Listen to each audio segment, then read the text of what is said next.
Viewers. Hema మొదటేమో నేను హైదరాబాద్లో form హౌస్లో చిల్ అవుతున్నా అంది. నా మీద ఎవరు పెడితే వాళ్ళు ఇష్టం వచ్చినట్టు కనుక రేవ్ పార్టీలో ఉన్నాను, డ్రగ్స్ ఉన్నాను హడావుడి చేస్తూ ఊరుకోను అంది.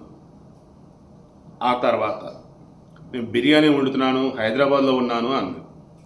ఆ తర్వాత బెంగళూరు పోలీసులు ఇదేనా బిర్యానీ వండేది అన్నట్టు ఏ డ్రెస్సులో అయితే ఆమె వీడియో చేసిందో అదే డ్రెస్సులో ఆ రేవ్ పార్టీకి అటెండెంట్ పిక్ వాళ్ళు రిలీజ్ చేశారు.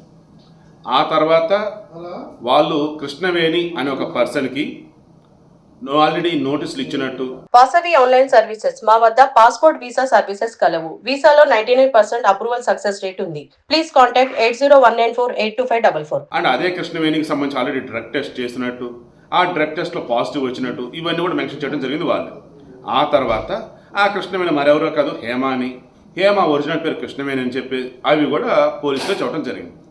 ఇక ఆ తర్వాత మంచు విష్ణు వచ్చాడు. మంచు విష్ణు వచ్చి ఏమంటున్నాడు, హేమ ఒక తల్లి, ఓ బిడ్డ ఉన్నారు ఆమెకి, అండ్ ఒక మహిళ, అటువంటి ఆమెకు సంబంధించి ఇష్టం వచ్చినట్టుగా వార్తలు ఇచ్చిన, పోస్టులు పెట్టినా సహించేది లేదు. మీరు అర్థం చేసుకోవాలి, ఆమె నిజంగా తప్పు చేసిందని తేలితే ఖచ్చితంగా మూవీ ఆర్టిస్ట్ అసోసియేషన్ మా కూడా దానికి తగ్గట్టుగానే చర్యలు తీసుకుంటుంది. ఇప్పుడు మాత్రం మీరు ఆమెను గౌరవించాలి అన్నట్టుగా మెన్షన్ చేసుకుంటూ వచ్చున్నాడు. దెన్ చాలామంది ఒకటే అన్నారు, ఈ మంచు విష్ణుకి న్యూసెన్స్ ఏదో తెలియదా, ఏమి నిరాధారమైనటువంటి ఆరోపణలు, క్లియర్గా హేమ రేవ్ పార్టీలో ఉంది అని పిక్స్ రిలీజ్ చేసిన పోలీసులు, అండ్ ఆమె పేరుని హేమ కాదు కృష్ణుని చెప్పింది అని చెప్పింది పోలీసులు, అండ్ ఆమెకి టెస్ట్ చేస్తే డ్రగ్స్ టెస్ట్ అందులో పాజిటివ్ వచ్చిందని చెప్పింది పోలీసులు. ఇవన్నీ పోలీసులు చెప్తే అదే విషయాన్ని మీడియా చెప్తే ఆయన మీడియా నానా రకాలుగా మాట్లాడుతున్నాడు. అందుకన్నా న్యూస్ ఏదో ఆయన తెలియట్లేదు అని. ఇక ఇప్పుడు లేటెస్ట్ ఏంటి, కన్నడ మీడియా ఏం చెప్పింది, హేమని విచారించి పంపించండి, ఆమెని ఎక్యూజ్డ్ అన్నట్టు, ఆమె మీద కేసు పెట్టి లోపలేయాలన్నట్టు దయచేసి చేయకండి అన్నట్టుగా ఆంధ్రప్రదేశ్ నుంచి కొంతమంది రాజకీయ నాయకులు పదే ఈ బెంగళూరు సిసిబి పోలీసులకు ఫోన్ చేస్తున్నారని వాళ్ళే మీడియా చూడడం జరిగింది, కన్నడ మీడియాకి.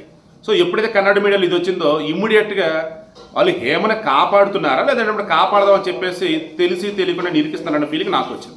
సీరియస్ చెప్తున్నా, ఆల్రెడీ డే 1 హేమ చేసిన తప్పు అదే. సైలెంట్గా ఉంటే అయిపోయేది. అసలు కృష్ణవేణి అన్నట్టుగానే పోలీసులు ట్రీట్ చేసేవాళ్ళు. ఆ తర్వాత వచ్చేసి పాపం విక్టిమ్ బాధితురాలు అన్నట్టు చూసేవాళ్ళు అయిపోయేది. పనిమాల వీడియో రిలీజ్ చేసింది ఆమె, పోలీసులు రెచ్చగొట్టినట్టు చేసింది ఆమె, పోలీసులు పక్కదో పట్టిస్తున్నట్టు చేసింది ఆమె. దీంతో పోలీసులు కూడా ఇదిగో ఆ ఫుట్ ఈ ఫుట్ ఒకటా కాదా, అక్కడ హేమ ఇక్కడ కృష్ణవేణి, దెన్ డ్రగ్ టెస్ట్ చేసాం పాజిటివ్ వచ్చింది ఇంకేంటి అని నేను విచారణకు రావాలని చెప్పేసి నోటీసులు కూడా ఇచ్చాను. ఆమె విచారణకు అటెండ్ అవడానికి ముందు కూడా ఏం చెప్పింది, నేను సింహం లాంటి దాన్ని, సింహం 2 అడుగులు వెనక్కేస్తే గుంట నక్కలు సంబరపడుతూ ఉన్నాయి, నేను తప్పు చేసిన అందుకే వెనక్కి వెళ్తున్నాని, ఛాన్సే లేదు, ఆల్రెడీ సినీ ఫీల్డ్ ఉన్నటువంటి ఎంతోమంది కోసం నేను పోరాటం చేసిన దాన్ని, మరి ఇప్పుడు నా కోసం నేను పోరాటం చేసుకోలేనా, నేను పోరాటం చేస్తా, నా తప్పు ఏం లేదు, నేను నిరూపించుకుంటా. బెంగళూరు పోలీసులు కూడా నా పేరుని ఇన్వాల్వ్ చేసి ఏదైతే చేస్తారో దాని కూడా నేను లీగల్గా పోరాటం చేస్తాను, నేనేం తప్పు చేయలే. ఇలా అనేటప్పటికీ చాలామంది మరలా తప్పు చేస్తుంది ఈ హేమ అనుకున్నారు. కొంతమంది మాత్రం అరే ఈమె ఇన్వాల్వ్మెంట్ లేదేమో అని చెప్పేసి అనుకున్నారు. తీరా నోటీసులు ఇచ్చారు, అటెండ్ అవుతున్నందా నిన్న అటెండ్ అవ్వకుండా బెంగళూరు వెళ్ళకుండా ఏం చేసింది, నా హెల్త్ బాగాలేదు, నేను తర్వాత విచారణకు అటెండ్ అవుతానని చెప్పేసాను. అట్ ది సేమ్ టైం ఏం చెప్పింది, ఒక అబద్ధం ఆడితే దానిని కవచడానికి ఇంకొన్ని అబద్ధాలు ఆడాలి, బట్ నేను అబద్ధం ఏమీ ఆడతలేదు, ఒక తప్పు పొరపాటు ఉన్నట్టు దాన్ని సరి చేసుకోవచ్చు, మనం దేవుళ్ళమా, పొరపాటు జరుగుతుంటే తప్పులు జరుగుతుండే అని చెప్పేసి ఇండైరెక్ట్గా తను ఉన్నట్టుగానే హింట్ ఇచ్చేసాను. నేను లేను అని చెప్పడం అనేది ఏదైతుందో నా పొరపాటు అన్నట్టుగా చెప్పుకుంటా వచ్చాను, ఓపెన్గా చెప్పాల, ఇండైరెక్ట్గా. సో ఇవన్నీ చూస్తున్నప్పుడు ఏమనిపించింది, ఒకే ఒకటి చాలా క్లారిటీగా, తాను భయపడుతుంది.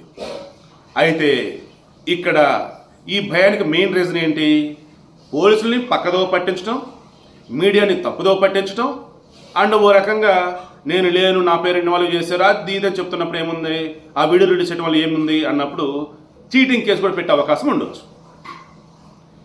అండ్ ఆల్రెడీ ఈమెతో పాటు నోటీసులు ఇచ్చింది ఎవరెవరికి ఏంటని చూసినప్పుడు కాంతి, సుజాత, చిరంజీవి, రాజశేఖర్, శివాని, తర్వాత రిషి చౌదరి, అషీరాయి, వరుణ్ చౌదరి, ప్రసన్న, జైష్వాల్ వీళ్ళు ఉన్నారు.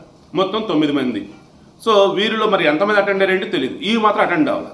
సో అటెండ్ అవ్వకపోగా మరల ఏమంటుంది, నేను వైరల్ ఫీవర్తో బాధపడుతూ ఉన్నా, నేను ఇప్పట్లో రాలే, నాకు తర్వాత వస్తాను అని చెప్పండి.